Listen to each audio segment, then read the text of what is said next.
Hi guys, welcome back to, Gundam Dynasty Warriors, or Dynasty Warriors Gundam 3, and it has been a while, and, of course the footage is only getting older by the day, so you're going to have me, who's been absent for a couple months now, looking at footage that was taken years ago, but all in good fun. Here we are, again, continuing with our Troll Barton campaign.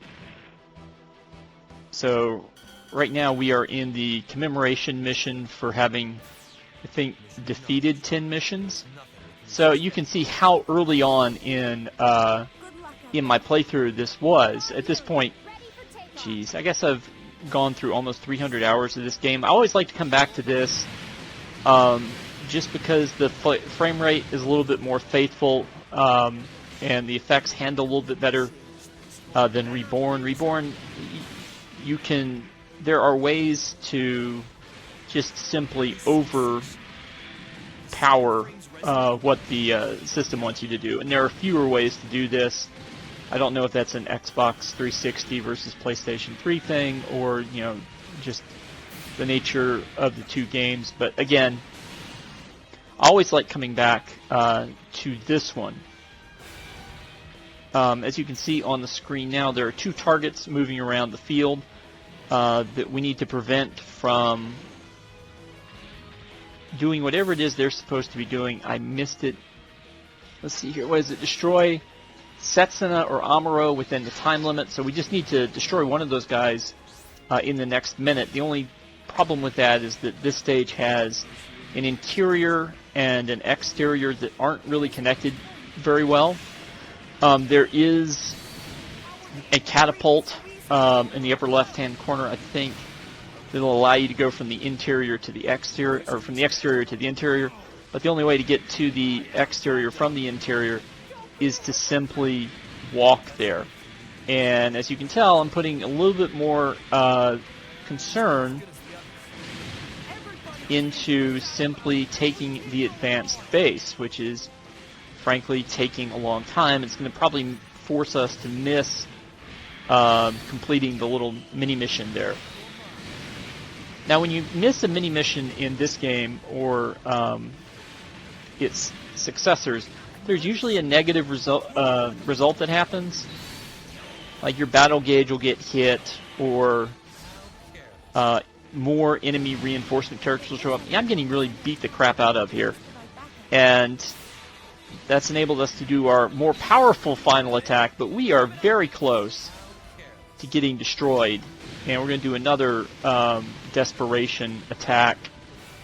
Okay, we've now officially missed the mini mission. I'm not even sure I hit anything with that attack, simply because with the camera I wasn't really sure where I was pointed. And the AI does a decent job of, like, if you're close and you've got like some sort of special attack going, sometimes instead of engaging, the characters will kind of back off of you, and they'll attack with jumps, which are not particularly effective if you simply walk forward. They're not okay. Now I've picked up Hayato, but he wasn't linked up with me when I did this last thing. So I got another desperation super attack going on here.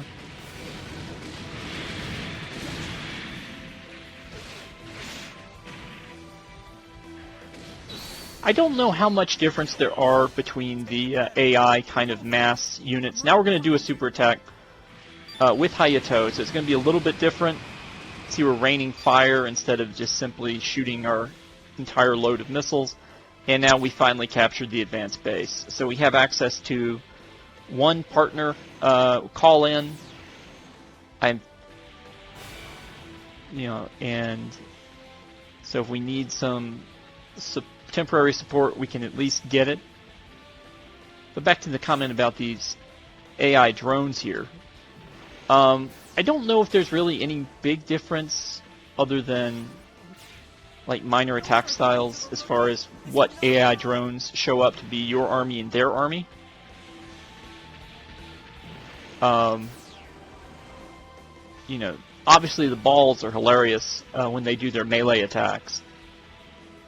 But,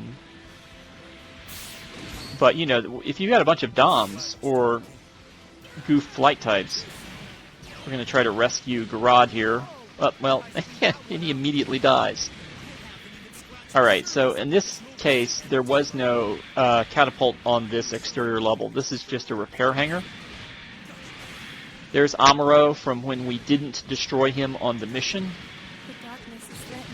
So probably he was just allowed to hang around on the field. Whereas if we had destroyed him or Setsuna, the other one probably would have run away.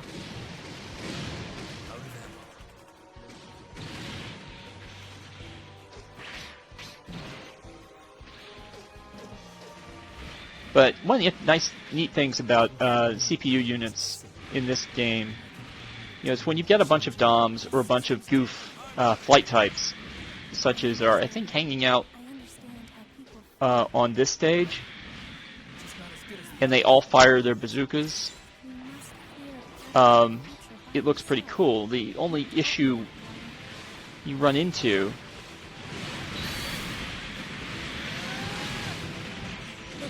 is that a lot of times you can't tell the difference between your units and their units, even with the little indicators above the heads. Like, for instance, these Girazulus are technically my army, but you'll notice that sometimes I'll attempt to attack them, even though it doesn't work, simply because I'm just so used to being surrounded and whatever. At least I think they're Girazulus. They might be Gyaradogas.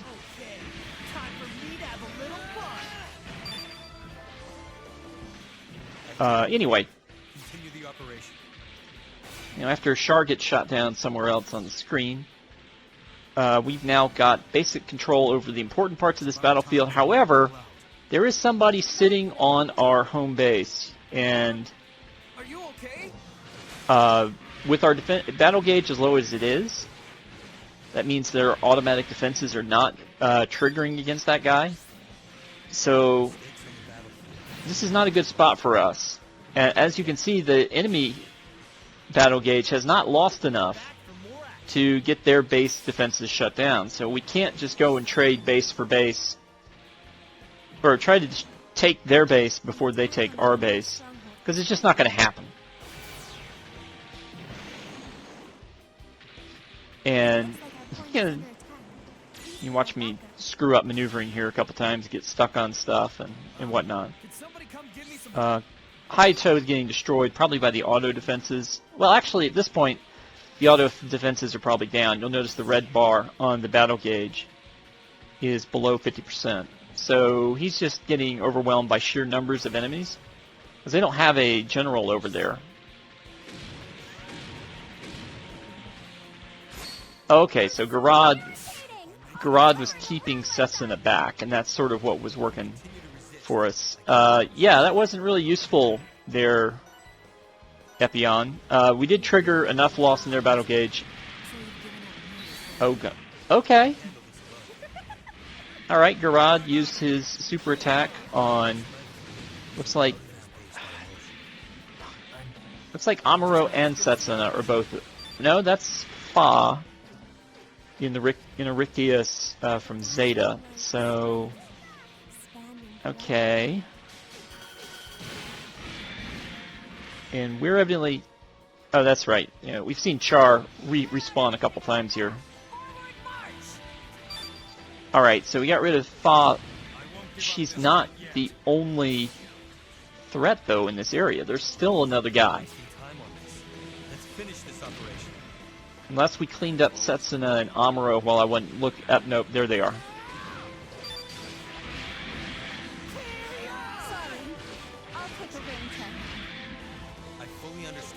So now we're going to just bash Amuro with our big gun and its bullets.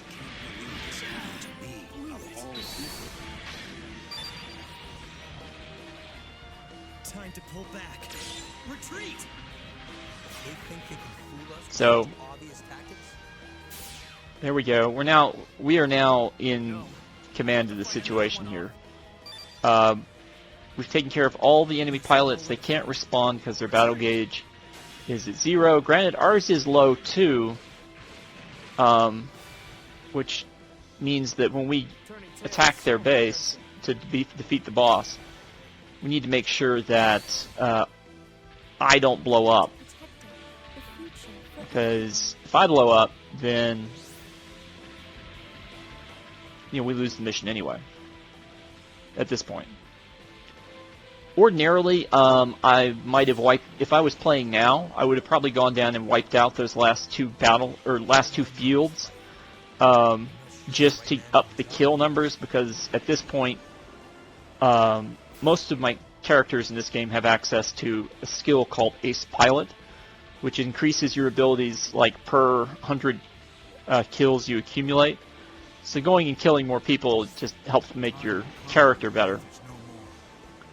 But this would have been early enough that it's probably too risky for me to accumulate the damage, not knowing if I'm going to run into any health items to sort of fix that before going into the only fight that really matters, which is the fight here against the boss.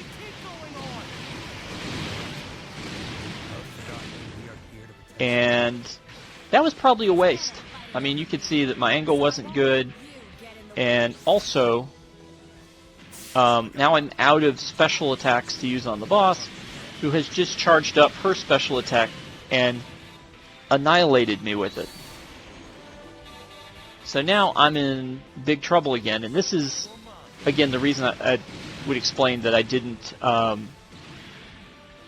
bother to attack those other two fields before going here. Because that one special attack, now granted, I'm trying to recover most of it by staying out of trouble, but you can see I'm just surrounded by goof flight to up. She's going to do it again.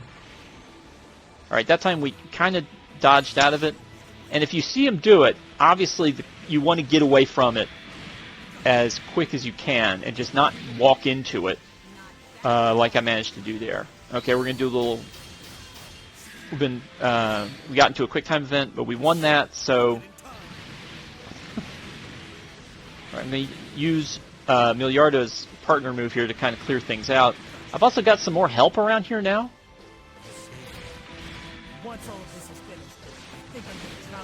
But you can see she's also blocking a lot. Oh, here she goes again. And fortunately, I managed to step just out of the way of most of that. But yeah, once again, we're we're kind of in trouble. We're going to back off. I can't believe people want to fight wars.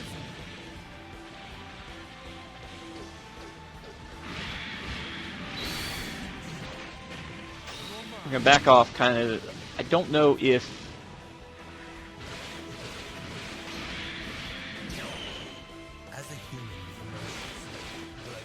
our ally is still over here. Obviously, if he'd been killed, there's no way to get him back. At this point, we're so close to taking the enemy headquarters. Shar is over here now.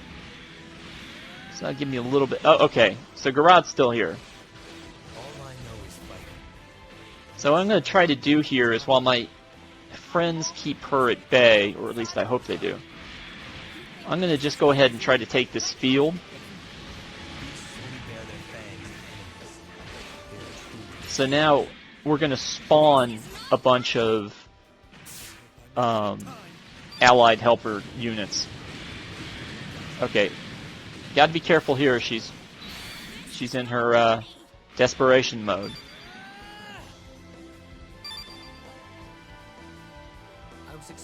But we got it. It's under control.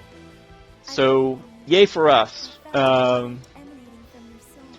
And that'll be, this will be the video that kind of gets us back into doing things. Obviously, lots of things have happened over the course of the quarantine months. That I've been going through. Sure, we're friends with Hayato now. But we'll talk about that and specifically get into more straight Gundam stuff with this kind of running in the background in future episodes. But for right now, it's good to be back. It's just good to be talking to you